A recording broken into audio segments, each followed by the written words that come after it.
a lot of artists, I think, rely on the gallery to sort of show their work, and I know that you do that, but you rely on these objects sort of existing in our everyday to point them out in our everyday. And I wonder, you've done some other interesting projects, more collaborative based, and I was thinking the project in the Czech Republic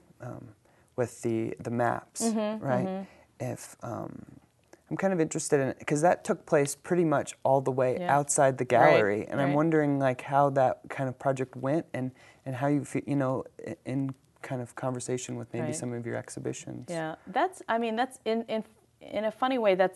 it's one of the most sort of fleeting projects, right? So in the Czech Republic, I had this you know, I drew this map, or I had somebody draw maps on my hand, or I worked with actually a couple of former CU students, so we worked together sort of in collaboration as a team of people. And that was Casey McGuire and Andrew Blackstock, who got to come with me to Pilsen at that time. And so we asked people, sort of residents of Pilsen, to draw maps on our hands of how to get from sort of point A to point B. And then we took those maps and converted them into these big paper maps, these big tourist maps. And then finally, we printed those out so that they look like a giant tourist map, folded them up so they, again, sort of fit the usual mold of what a map ought to look like, and then returned to the city, embraced our role as tourists, knowing that we knew no Czech, couldn't really speak with people. But a map is usually kind of a common form of communication, especially when you don't have a shared other kind of language or shared spoken language. You know, you can sort of, we presume we can each point to a map to figure out how to, I want to go here, I'm here, and I want to go here, how do I do it, or where am I? You know, and somebody can point to the map. And so in this case, you know, we unfurled this map that was both familiar, because there was a map